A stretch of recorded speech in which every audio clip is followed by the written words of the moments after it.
So welcome back to another rebuild here on NBA 2K25 Next Gen. In today's video, we are back with another episode of our Trading Every Player rebuild series, and today it's going to be the Toronto Raptors. This has been an absolutely awesome series so far, and I am very much enjoying it. I think there are only about 8 of these videos left, so I'm sure many of you do have some thoughts on what series should be next. But of course, we still have some videos to go on this one. I'm sure many of you are familiar with the way these work, but just in case this is your first time or you are not familiar, basically, before year one kicks off, we're going to trade away every single player that is on this Raptors team. Of course, we'll have no say in the trades. At no point in time throughout this video may anybody who's currently on the Raptors come back to this team. And of course, the end goal is to win a championship.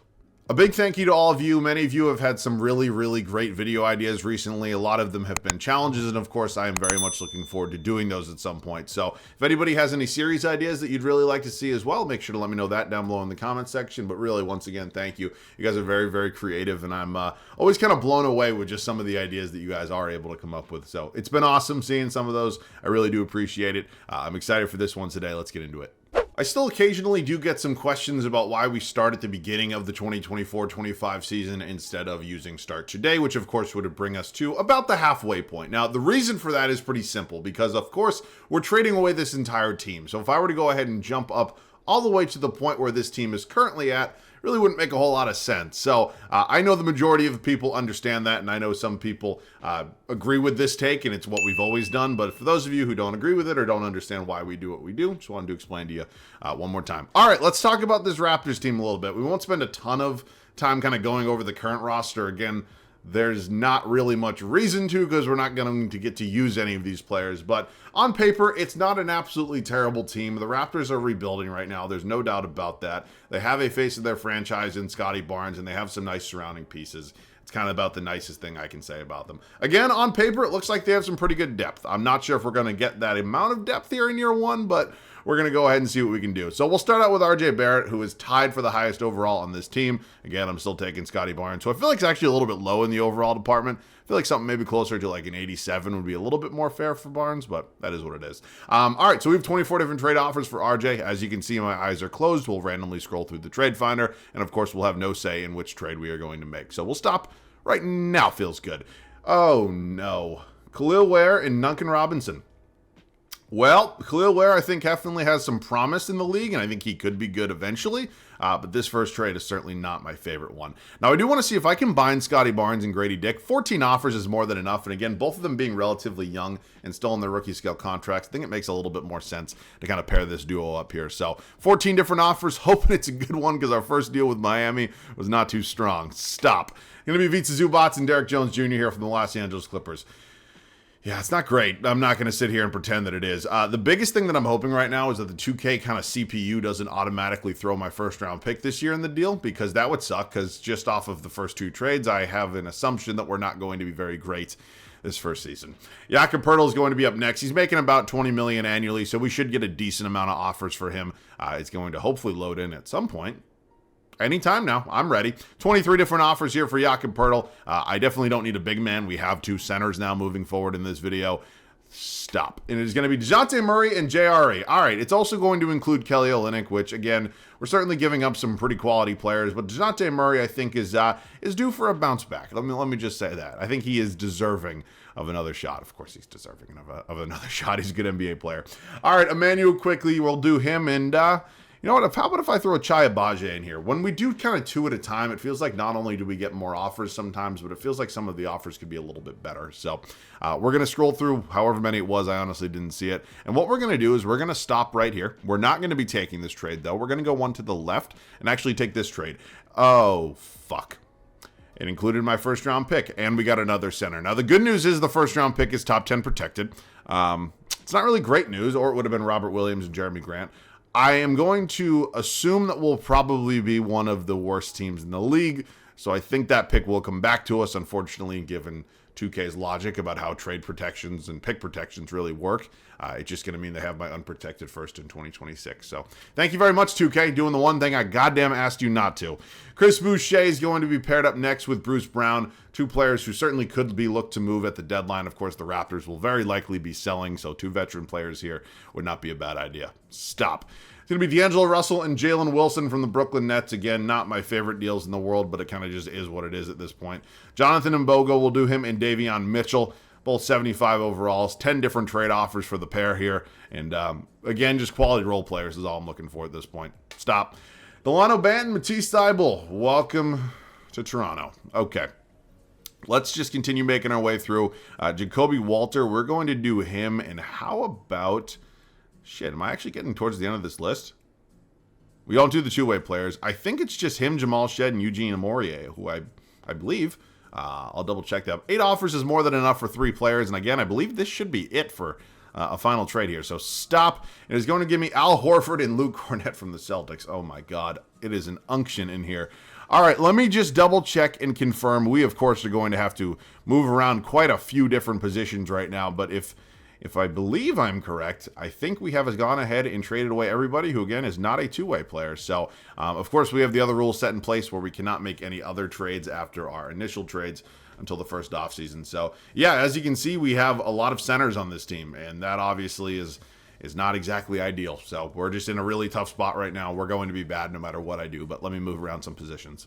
Holy shit is the best way to describe whatever the hell this team is. This is bad. And again, the Raptors right now, like in real life, their roster, it's not great, but it is a whole heck of a lot better than whatever the hell this monstrosity is that we're working with right now. Let's talk about it. I'll explain to you some of my thoughts on the way things went. The backcourt made a lot of sense. We're starting Murray at the 1. D'Lo moved to the 2. Again, it's not the perfect fit, but it is the best option that we had. Now, we actually moved Derrick Jones Jr. to the 3. He jumped up like 3 overalls. He's now an 81, which is probably one of the better moves we've actually made. You might be surprised to see Khalil Ware starting at the 4. Again, probably not the best fit in the world, and what I am going to consider a throwaway season, I want to go ahead and develop our young players as much as possible, and starting a 38, 39-year-old Al Horford at the 4 doesn't make long-term sense for me. So Khalil Ware going to be starting here, probably not going to be a 3-year starter, but we'll sort that out. And then Zubac is going to be at the 5. Again, there's an argument to maybe get Rudy Gobert and Zubac in the same front court. That argument would be much stronger if it was 1985, but unfortunately it's not. So Rudy Gobert is going to come off the bench. Duncan Robinson's going to be the backup 2. We got Al Horford playing the backup 4. Jalen Wilson, I also moved him to the backup 3. He jumped up a bunch of overalls, which was certainly a positive development. And then finally, Rob Dillingham is playing 12 minutes tonight at the backup point guard spot. So yeah, we're not going to be good. There is no doubt about that in my mind. I am just really hoping we somehow don't screw this up to the point where our first round pick is outside the top 10, because that, my friends, would really suck. So I'll just see you guys at the end of year number 1. I'm really hoping this is as bad as it gets throughout this rebuild. We were 29-53. We sucked. I mean, it's certainly a possibility that this team is playing capture the flag in real life, and we are certainly going to be trying to do that right now. Luka Doncic, he's your MVP. Jared McCain, Russell Westbrook, who, again, I'm not going to keep, harping on it because I mention it in every damn video where I see him, but he's been fantastic for Denver. Wemby's your D-boy, also its most improved SGA Clutch Player of the Year, and I know I've mentioned this a bunch as well, but it's always 68 wins with Jason Kidd and the Dallas Mavericks here at the end of year 1. All right, we're not in the playoffs. That is a pretty safe assumption. We were the 3rd worst team in the East, and it looks like we were about the 5th worst team in the league. So all things go, correctly, and as they probably should, we'll likely have our draft pick this year. Now, here are the numbers. I'm not going to spend a ton of time on them because, quite frankly, I don't really plan on having a ton of these players back next year. So let's just go ahead and sim through the playoffs. Hopefully we get this over with and hop up to what's really important, which would be the draft lottery. It is Luka and the Mavs against Bam in the Heat. Luka ends up winning it all the year after losing the finals. He is your finals MVP. All right, LeBron James called it in a career. I knew this was going to happen with Al Horford. I'm not going to override his retirement just to re-sign him and then trade him. That doesn't make a whole lot of sense. So good luck. Happy trails, Al Horford. All right, now the biggest moment of this video. As you can see, it's projected to be number 5. Of course, it is top 10 protected. So we are going to have it here as long as it doesn't fall to 11 or lower. And it ends up that we are at 6, which is not great because it felt like we were much worse than that. Darko, his ratings are okay. I'll give him one more year now that I actually have a chance to put the team together, but he is, I'll say, on thin ice. All right, number 6 overall pick, which is good. We are obviously going to go ahead and consider a few different things with this. I, of course, could trade the pick for an established star. I could try to move up, or, of course, I could sit right here at number 6. So I don't know what I'm going to do yet. I think there's a possibility that this could end up biting me in the ass just a little bit, but given our cap situation and really the lack of flexibility we're going to have financially, I think a deal like this does make sense. Of course, we are allowed to trade for Pascal Siakam as he started out this video as an Indiana Pacer. There are no rules against former players of the team we are doing the rebuild of, so Siakam, of course, fully eligible to come back to Toronto. Also getting Aaron Nesmith in this deal. Now, Derek Jones Jr. was a pretty good fit for us in his one season here, and while I think he's a quality role player, he's not nearly the player that Pascal Siakam is. So I'm going to take on Siakam and Aaron Nesmith. Again, I think they're going to be really valuable additions to this team. Nesmith, in all likelihood, going to be coming off the bench for me. So no more draft picks this year. Of course, we have no reason to suck again next year because our draft pick is unprotected by Minnesota, because shout out to 2K and their bullshit logic. Now, we are going to bring back Jalen Wilson. Matisse Thybulle is here. He picks up his roughly $11.5 million player option. Jamison Battle, no, none of the qualifying offers are going out to the two-way guys. So, free agency here for us. We're going to definitely have some names. First and foremost, I think D'Angelo Russell is somebody I do want to pay. He's not a perfect fit for us, and he may not even start next year, but letting him walk for nothing would be stupid. Kind of a similar boat with JRE, letting a player that's a decent overall go probably doesn't make a lot of sense. So Delano Bant and Luke Cornett, we don't have bird rights on them. Quite honestly, probably weren't going to play for us anyways. So right now, we are definitely in the market to make some trades. Again, I don't want to completely give up every draft pick we have, but there's no reason for us to completely suck ass next year. So I am going to try to be at least somewhat competitive. It's another blockbuster. I actually thought we were going to hang on to Aaron Nesmith for a little while, but when this trade popped up, I knew it was pretty much too good to pass up on. Now, of course, Lauri Markkanen's a player I've gotten in the past, and again, we'll try to lay off getting him moving forward, but the Rudy Gobert contract is not good, and 2K knows that, and there's unfortunately not a lot of teams that are willing to take it on. So if I can land myself Lauri Markkanen while also getting Walker Kessler in a deal without giving up a single draft pick, it feels like it's almost too good to pass up on. So we're going to swing this deal here with the Utah Jazz. I'm not really sure what we're going to do at our center spot. Part of me says let these two just kind of run and figure it out, but I know Kessler's also good enough to start, so maybe that means Zubats is a little bit flexible, even though, again, clearly a better player, but we are definitely not done making trades. We have to figure out what we want to do. Maybe at the starting shooting guard spot, and then we obviously have now figured out both wing options, so we definitely have at least one more trade.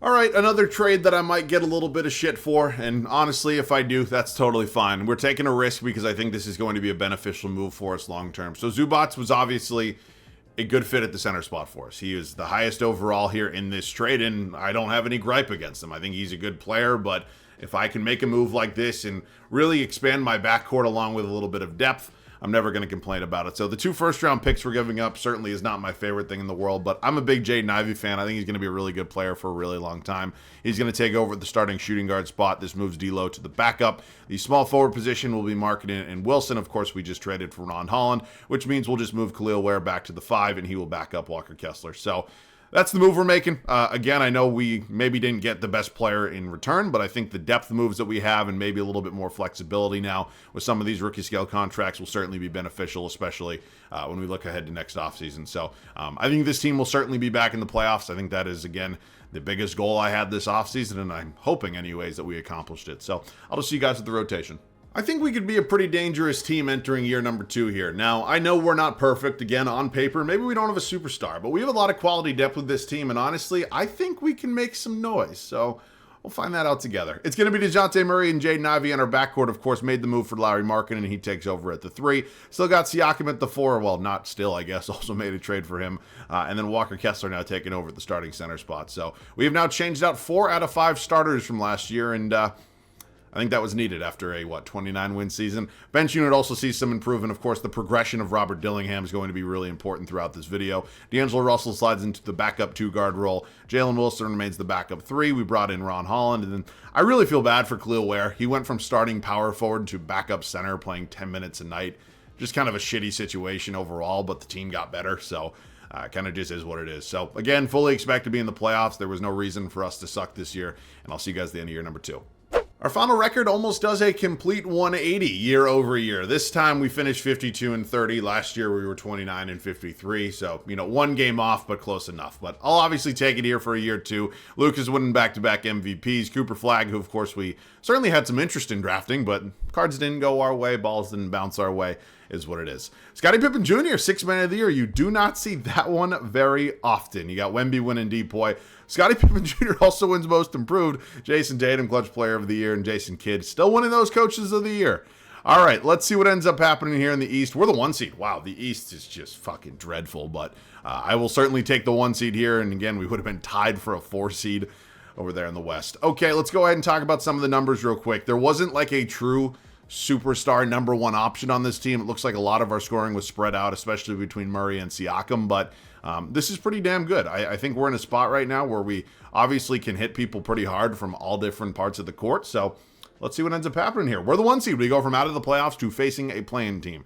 That play-in team is the New York Knicks, who I'm not going to sit here and argue with you. They definitely have the best player in the series. Hell, probably the 2 best players in the series, and it's not like New York is lacking depth. Looks like they traded OG Anunoby, somehow landed Chris Middleton and Miles Bridges, so that's a choice. I wouldn't say it's necessarily a good one, but it's a choice.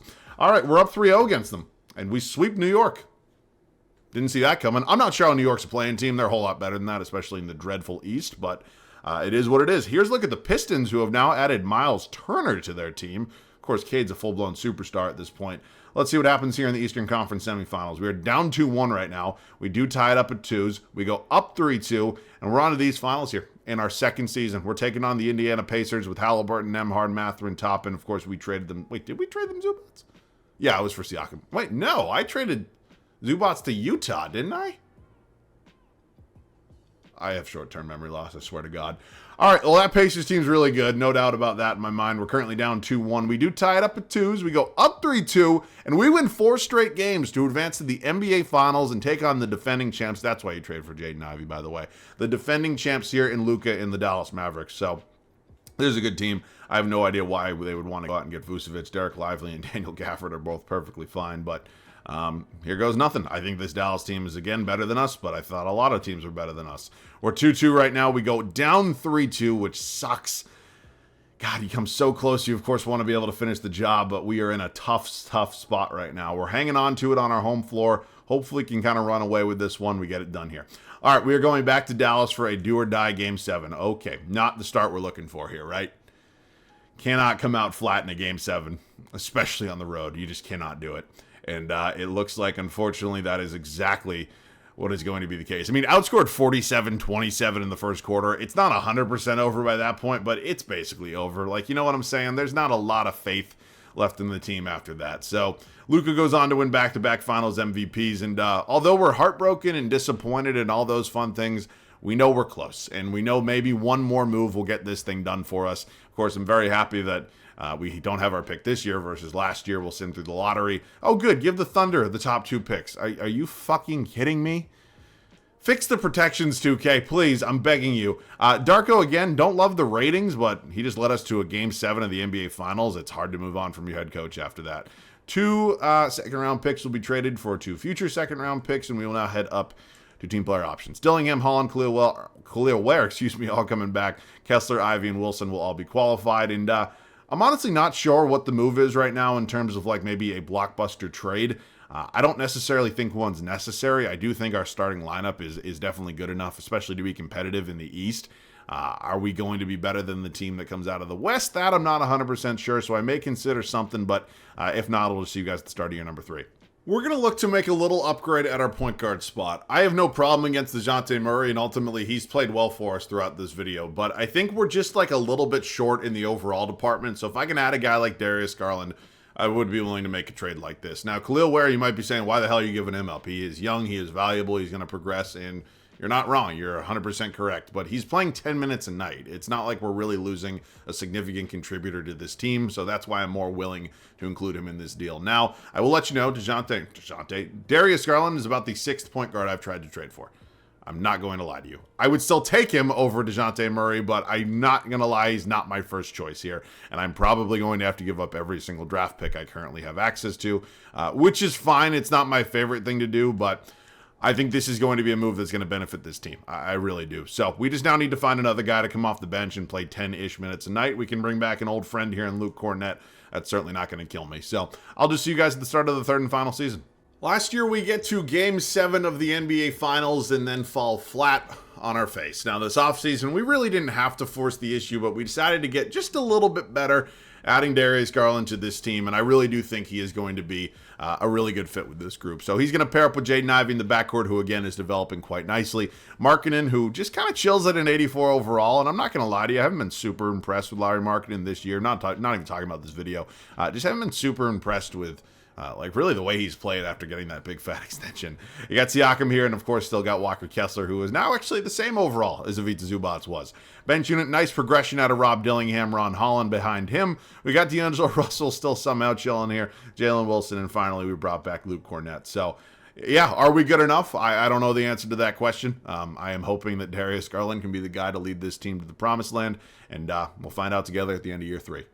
Easily our best season yet, 68-14, 1000% we'll take it. Hopefully it's time for a championship as well. Now Luka Doncic still winning MVPs, any type of MVP award, he's winning it. Cameron Boozer, he's your rookie of the year. De'Aaron Fox is now in Memphis. I didn't see that one coming. Wemby wins Depoy again. Jake LaRavia, most improved. Paolo Banchero, clutch player of the year. And Darko leading us to a coach of the year, and of course 68 wins. All right, let's take a look here at the Eastern Conference. We were only 6 games up on the Pacers. Tyrese Halliburton was one of the guards I tried to trade for. And the Warriors back on top of the West. Okay, here are the numbers and the splits across the board. Jaden Ivey, Pascal Siakam, Darius Garland. Honestly, it's not a terrible season. It's just I don't know why I thought he'd maybe be like our first or second option. But if we're winning games, again, you know this. I don't really give a shit who does what. All right, it is round 1. It is us in New York once again, who are still pretty good. I'm not really sure how they are an 8 seed, but that kind of is what it is. Jalen Brunson was also on that list of guards I tried to trade for, which of course did not happen. We are now 2-2 with them. We go up 3-2, and we advance to the East semis. All right, taking on the Celtics here. Not great. Not sure how they had the ability to add Trey Murphy to their team, or Bradley Beal. Marcus is back to what the fuck?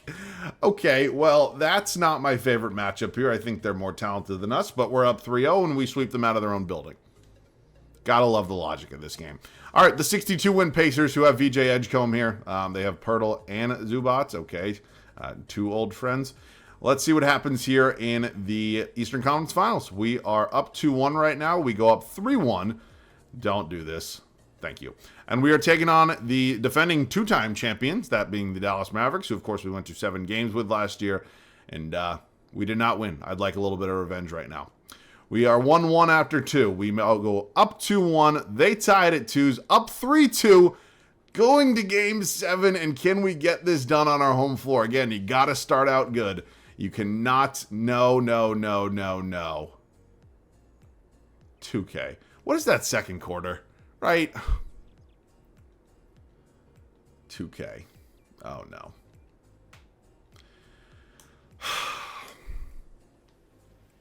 Disappointing, man. Disappointing. I wish Dallas was, nearly as good as they are in 2K in real life, because maybe we would have got a somewhat entertaining NBA Finals last year, but good Lord. God, you get that close and you can't get it done. But hey, man, I show you guys the good, the bad, and the ugly around here. You cannot win them all, unfortunately. I wish I could. I desperately wish I could. But unfortunately, we couldn't get it done today, and that is a failure on my part. So it happens. I wish it didn't, but it does. Let me know any other video ideas down below in the comment section. You guys know the drill. Series, challenges, historic, whatever it is. I'm here all of it down there below. So that's going to be it for me. As always, thanks so much for watching. I love you guys. I'll catch you guys all in the next one.